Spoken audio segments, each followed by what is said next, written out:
Hi, and welcome to another episode of Kuntarkis.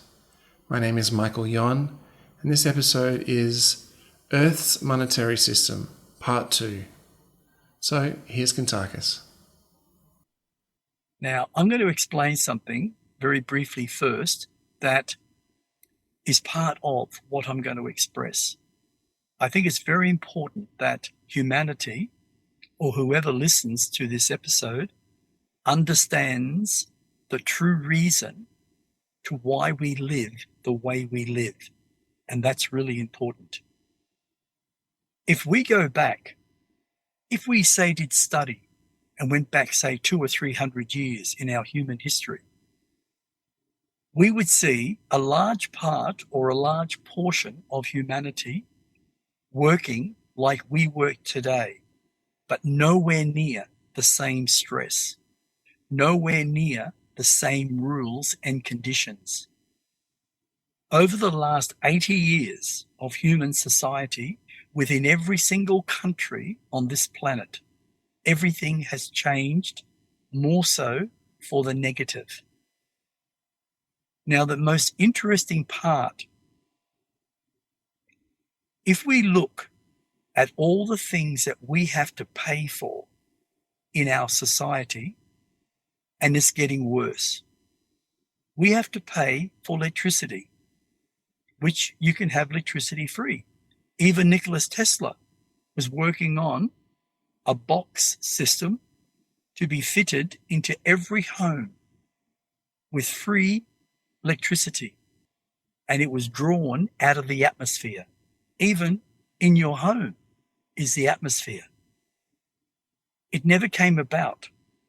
And that's one of the real reasons why they wanted him dead, because his technology that he was bringing forth was literally going to destroy the very foundations of what the elite criminals were trying to do, which is sad.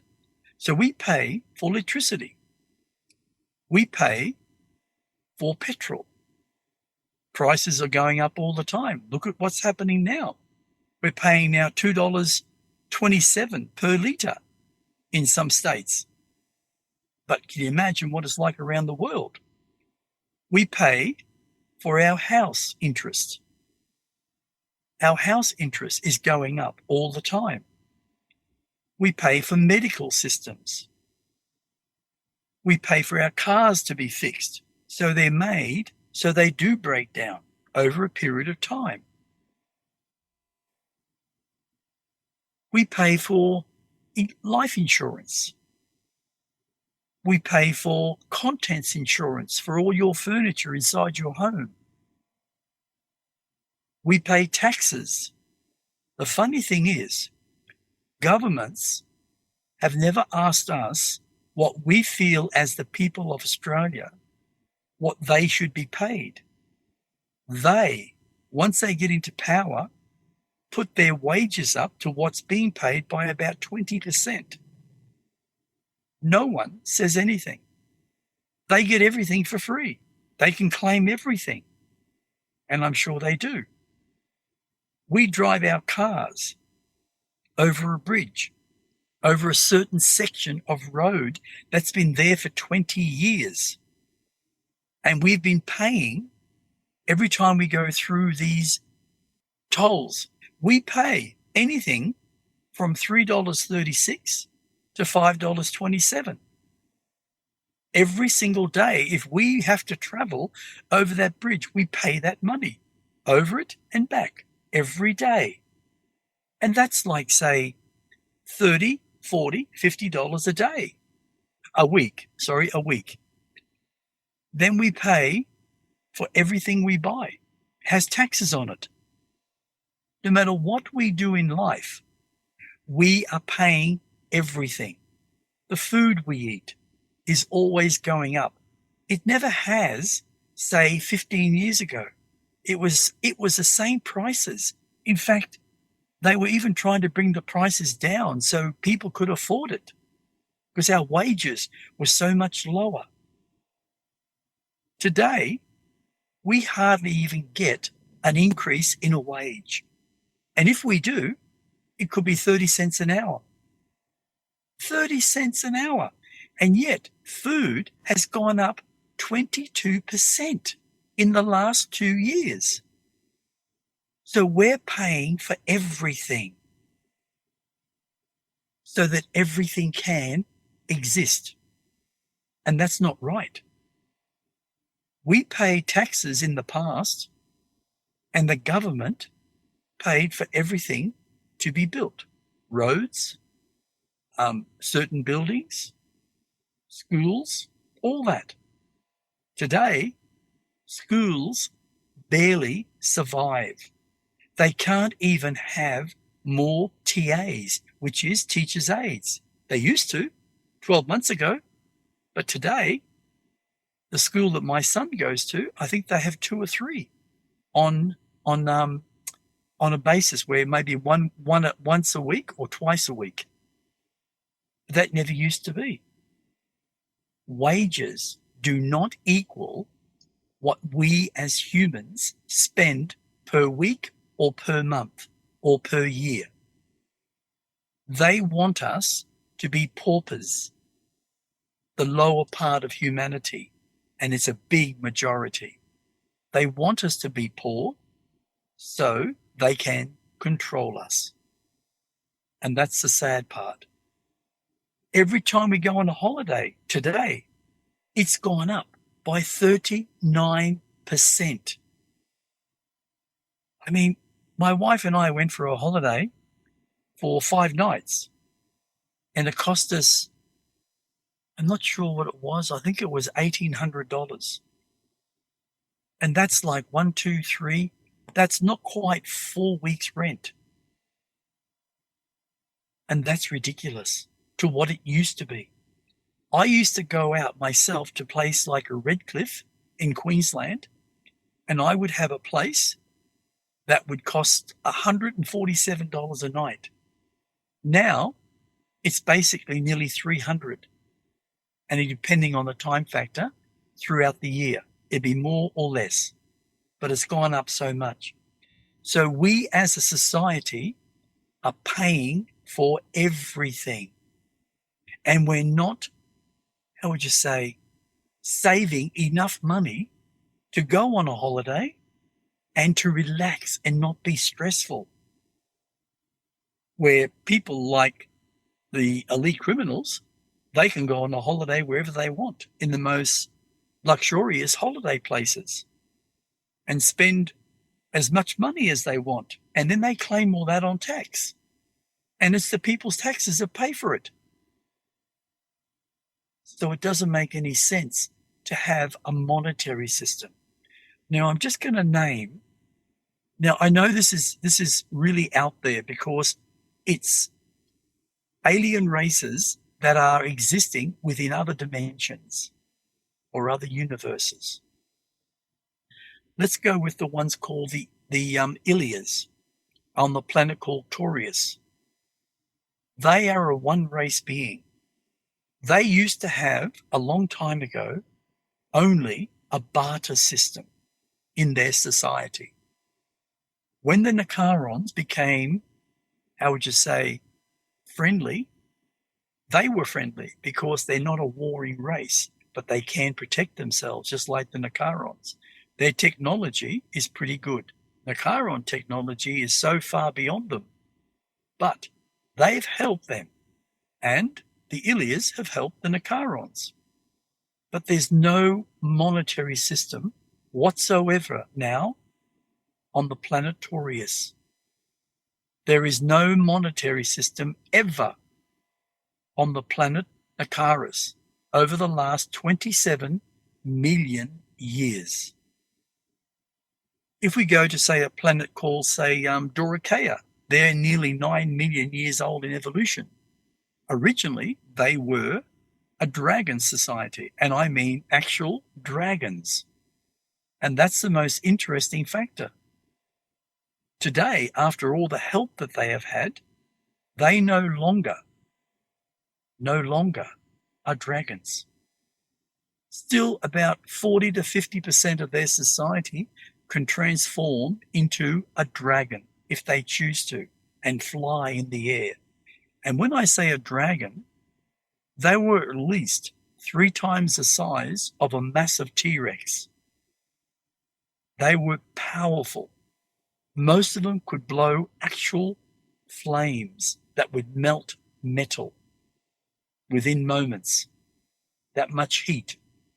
Now, the interesting part is, because the Nicarons have helped them grow consciously and also helped them learn over many hundreds of thousands of years to become what they call humanoid, to transform from a dragon to a humanoid. Now, people will say that's impossible. Well, it's not. We're made up of over 4 quadrillion cells of living energy. That's what we are. We're physical, and we're also pure energy. And we have the power to grow beyond that. So have the Doricans on their planet Doricaea.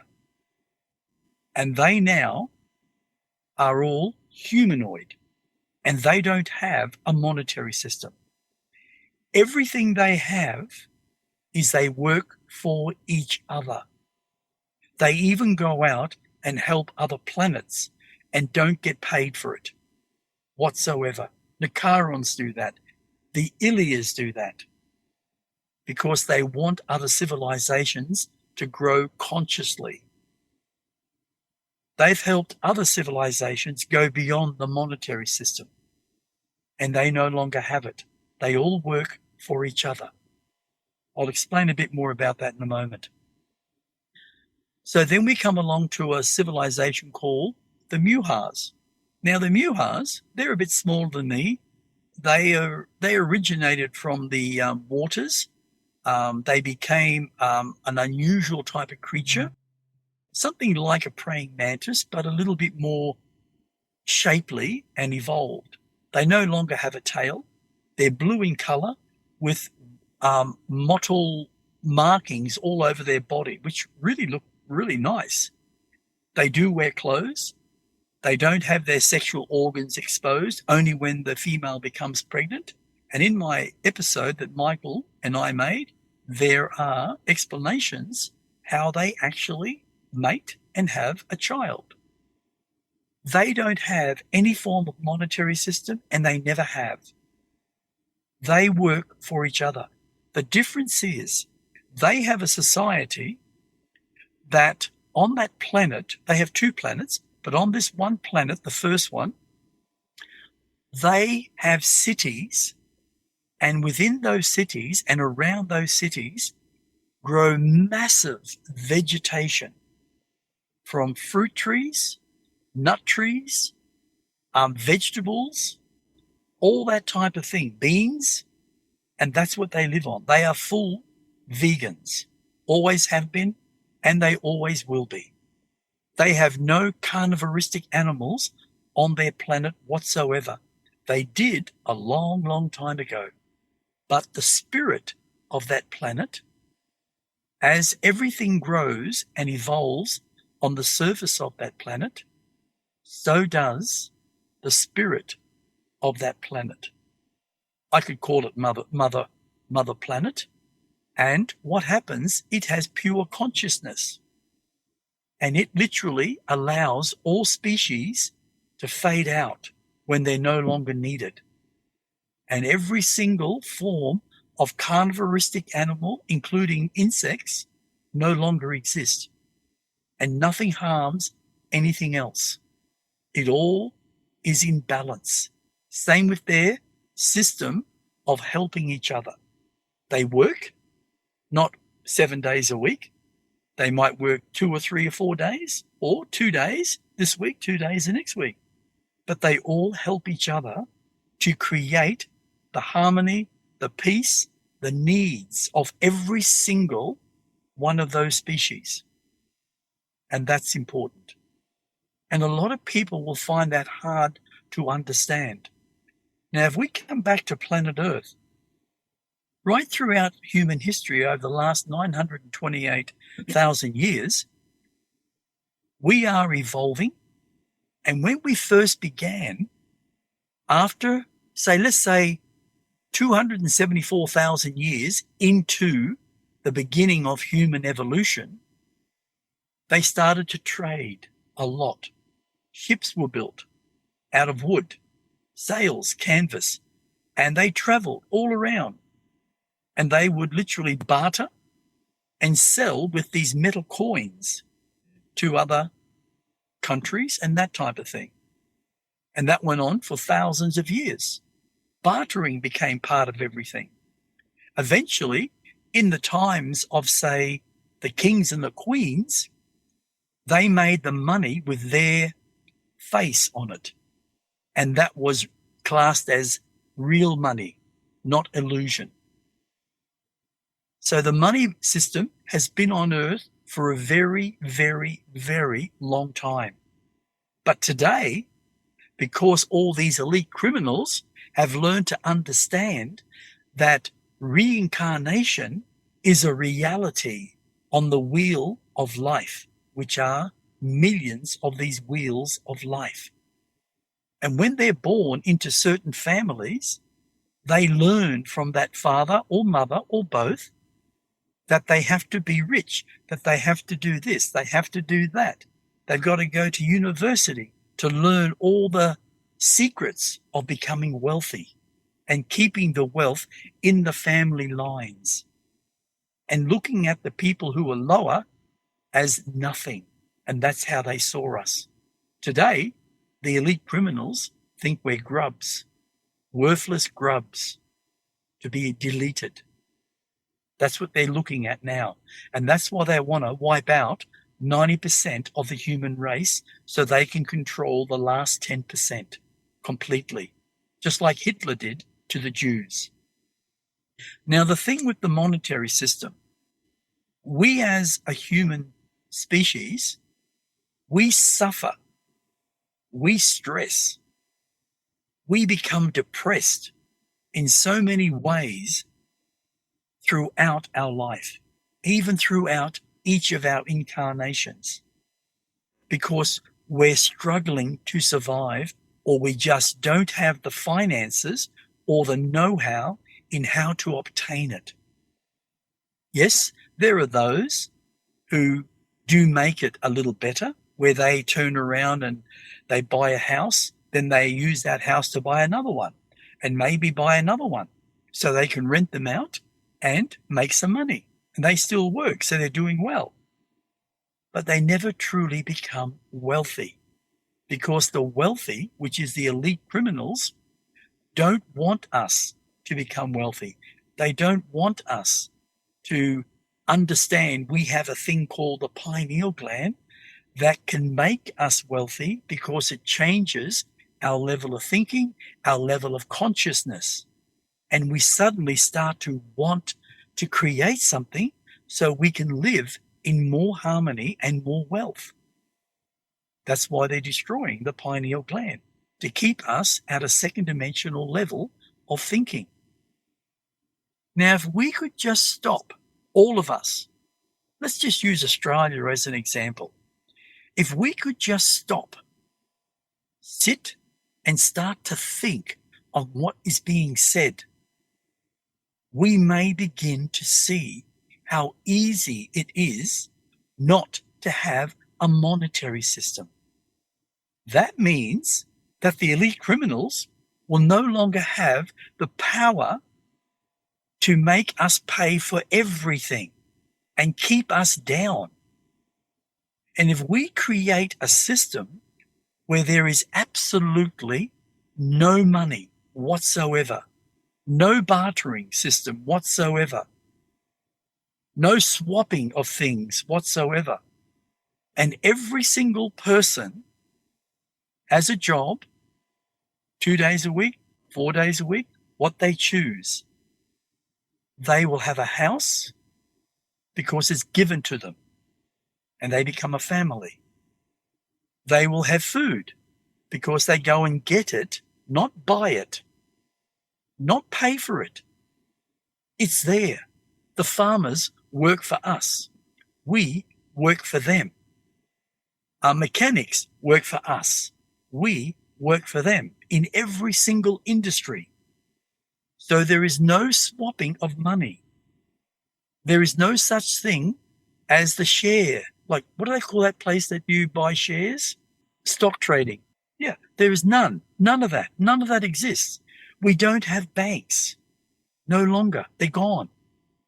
The buildings, we convert them into apartments so people who are homeless can live in them. Everyone goes to shops to buy food, to buy clothes, to buy furniture, but you don't pay for it. You just go and get it. But you don't go crazy because you learn to respect and you learn to be honest and you change the way you were thinking before because all the hardship that was placed upon you. You are no longer that negative person, that angry, violent person, the drug user, the alcoholic, the mad sex person. You don't need any of that anymore. You don't need the wealth anymore. You are wealthy because you have everything you want. And if the country, like Australia, as an example, suddenly starts to create factories to create all the shoes that we as Australians need, to create all the clothes that we as Australians needs. We create all the electronic stuff that we need. And we ship maybe 15% of it only to other countries. That's it. Or we don't. We live in harmony like countries used to live so long ago. And that way, we have everything. We can go on a holiday. Yes, it gets marked in the computer that Mr. Jones was here with his family on this date. This is where he lives, and that's that. It's just to keep a reference of where you go and what you do. You go to the petrol station, you fill up, you just sign a piece of paper in this special book, or they mark it in the computer and they say he came and got petrol. That's it. But no one pays for anything. Now, people will say, oh, come on, that'll never work. Actually, if you step out of your self-created conditioning of fears, insecurities, and become more, how would you say, successful in your thinking, you will start to see the reality that as a human society, we definitely do not need any form of monetary system. It may take 6 months. It may take 12 months for it to be put into practice. We no longer have governments of any sort. We have what they call members of the society in Australia, in every state, selected by the people to go into what they call councils. The councils have mass computers that requests come in and they fix all those issues up, all the problems. If the house has a problem, repairman is sent there. If the house is on fire, the fire brigade goes there. If they need a new roof, the roof people come out and place a new roof on. But there's no money. That person who just put the roof on goes back home. He has his own house. He has his own cars. He has all the food he needs, all the clothes he needs.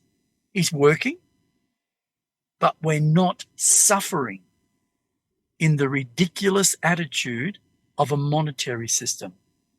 And the only people that truly, truly benefit in most ways are the elite criminals, which is all over the world, or the emperors and the dictators and the presidents and the prime ministers, because they'll pay themselves whatever they want and they get money from wherever they want. They cheat whatever they want because that was going on for a very, very long time and it still goes on today. Do you have any questions, Michael? So no more jealousy, no more greed. No more jealousy, mate. And there's no reason to have any more greed. Greed, attitude, which is negative, some negative attitude, and the greed is all gone out the door. It's been taken out of your conditioning. It may take a little time, but it disappears. If we use, say Australia said, okay, we like that idea, but we don't know how it's going to work.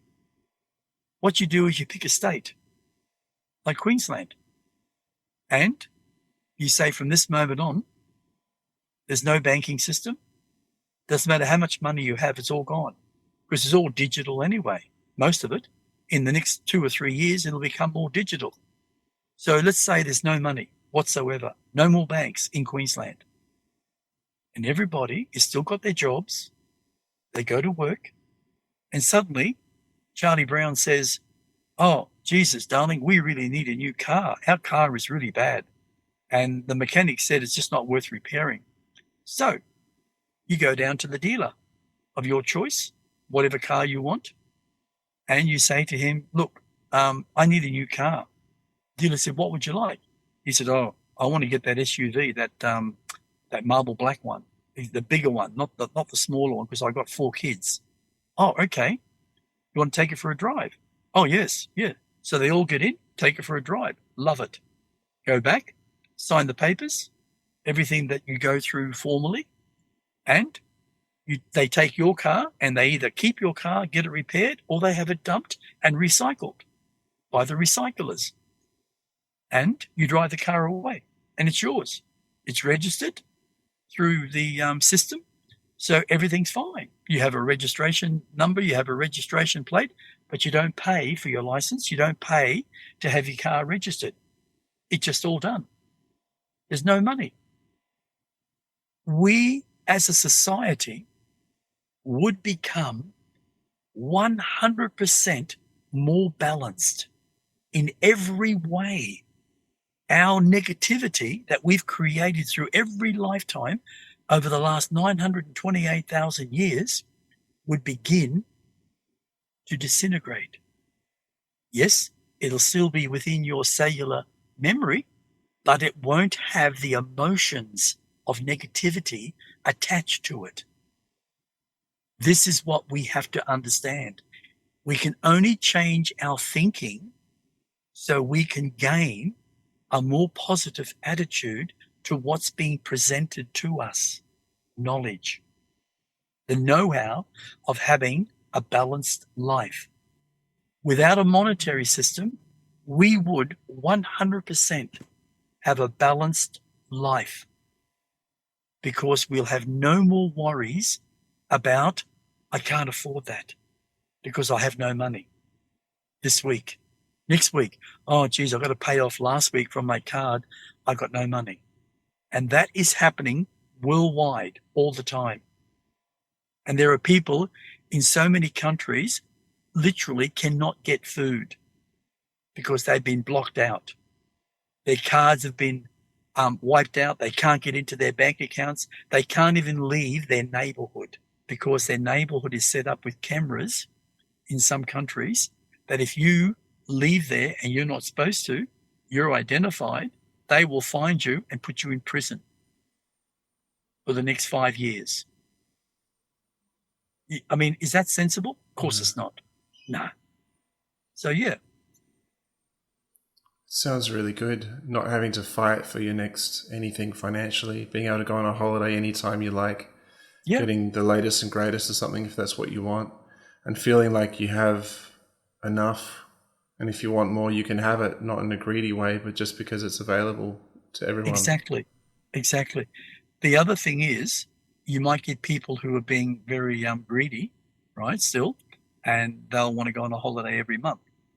Well, they'll be asked to come in very politely, and it will be explained to them how the system works again, so they fully understand that you have a home, you have this, you have this, you have this, you have this, you have this, you have this. So you don't need to go on a holiday every month because you have to work too. This is because we work for each other. This is part of what humanity is all about. Brothers and sisters, because we all come from the same energy called pure living energy. The only difference is our lifestyle in our thinking and our consciousness. That's all. Wow. So the working conditions would be quite, well, lovely, wouldn't they? Absolutely. 100%, my friend, balanced. I've looked at it because I've seen all the other worlds that I know, and even the Hemazines. Okay, the Hemazines drink blood. They're the ones I told you about, the vampires, and we did an episode on it, and that's so long ago. But even they don't draw blood anymore from any species that would be referred to as intellectually intelligent. They draw blood from vegetarian animals, big ones, and they look after those animals as if they were gods, because they know they supply their food. And the only thing they actually consume is normal blood from animals like rhinos, giraffes, elephants, and many other species from other worlds. So it's very interesting.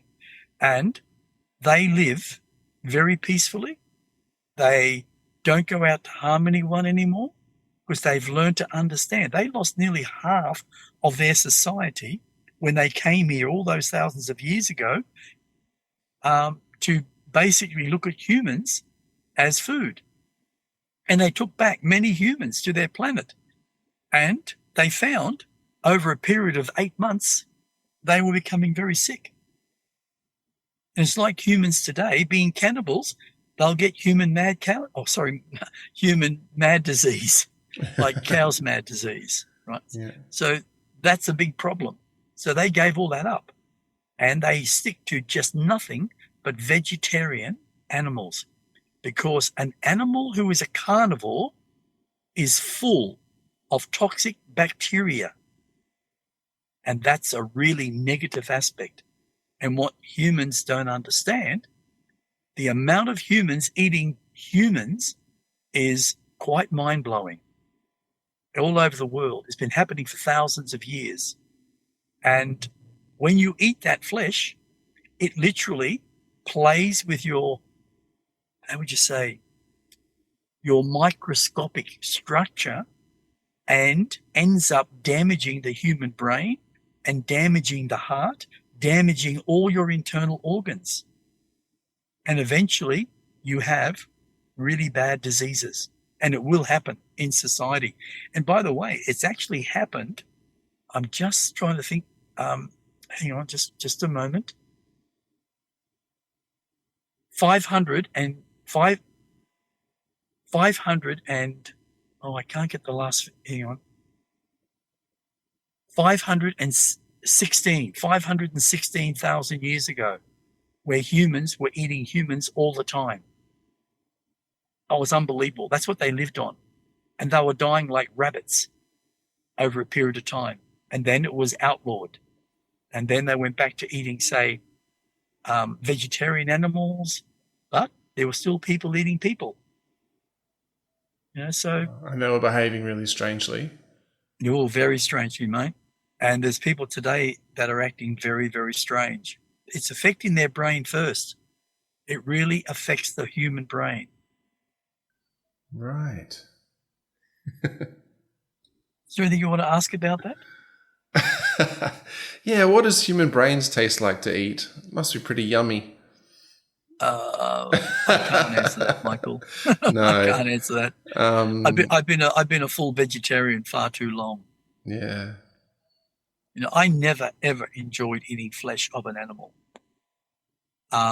Roman, the original recipient of this body, his father used to force it on him, and he used to go into the toilet after he ate it, and he'd put his finger down his throat. That was no joke. He was a kid. He was a kid of 7. Wow. And he would make himself throw up. And I don't know how he did it, but he taught himself that every time he put a piece of meat into his mouth, he would have to go and vomit. And that's what he did. He couldn't stand eating flesh of an animal. And I was always the same too. When I came in, no, I couldn't do that. And people used to try and feed that to me all the time. And I would say, oh, look, I don't want that. I'll have the lovely veggies and beautiful potatoes and all that. But no. I got to say this. I had a meal the other night, and I've had it twice in the last week and a bit. and I've made it twice for my darling. It's a simple meal. I get, say, 3 potatoes, peel them, slice them into 3 in the long ways. I put a little knife mark on the top surface and both ways, so the heat cooks them properly. I put sesame oil on it, brush the sesame oil on it, put them onto a baking tray. Then I get also carrots, and I just quickly peel them, get the toxins out of the skin, and do the same with that. Then I get a pumpkin. I take the skin off the pumpkin, and I cut the pumpkin in the center so it makes it cook easier. And I do the same with that, sesame oil. I also put in beetroot, which is absolutely delicious. And I do the same with that. I cut them into 3 if they're a big one, and put the oil on them, cut them on the top. And what else was there? Sweet potato. And I do a bit of sweet potato. And I bake it. And it takes about 45 to 50 minutes to bake them. So they've got a nice texture on top, like a nice colouring on top, that brownish colour. And before you put them in the oven, you just put salt on them. And salt seems to make them cook really well, especially sea salt. Don't ever use that crap white salt where it's only got 2 nutrients. It's normally supposed to have 84, but it's all taken out for selling it off for different uses throughout whatever they're making. So normal table salt's only got 2 nutrients. Sea salt's got 84. And what's in sea salt is absolutely a miracle. Sometimes you can put a bit of cayenne pepper on top, just a little sprinkle, and that adds a beautiful taste to it. And I bake it, and then I eat it. And it's got the protein I want. It's got all the nutrients that I need, everything. And it tastes absolutely delicious. Brilliant. Yeah. I mean, you can have tomato sauce, chili sauce, barbecue sauce, or any sauce if you want. But I find eating it without it is absolutely brilliant. And like the last one I made just recently, in the last couple of days, I also steamed corn, and it was absolutely delicious. I made JC some, my wife and myself, and we had the corn with it, and it was beautiful. Kuntarkis, has the Nicarons actually ever helped another planet similar to ours when it comes to being so embedded into the monetary system and helped them to get out of it before? Have the Charons done that? Yeah, have they helped another planet get out of money? Probably about, to my memory, okay, I'm getting 37. To my memory, they've helped 37. But because I've been here since 13,331 years ago, it probably is more. They do help societies. They never force it. They use themselves and other civilizations as an example. They even take around a special viewing system from each planet that they've actually helped. And these people talk about it, how good it is and all that type of stuff. And some of them try it, some of them decide not to, and that's their choice. Later on, some have said, we want to do that. So the Nicarons go there, spend probably months, and help them in every way. And they're all better off afterwards. They're all happier for sure. 100%. Wow. There's never been a society yet that they have helped, and the Ilias and the Muhars, as well as the Doricans, never have had a society go back to eating or being a carnivore. Or to going back to being in the monetary system. Exactly, in the monetary system either. Once they've actually converted themselves with the help of, say, different civilizations, they've never gone backwards. Never. So there's no thing about needing to get rich or be rich or have a lot in savings, because there's just no need for that at all. No. It's conditioning, mate. It's really old conditioning.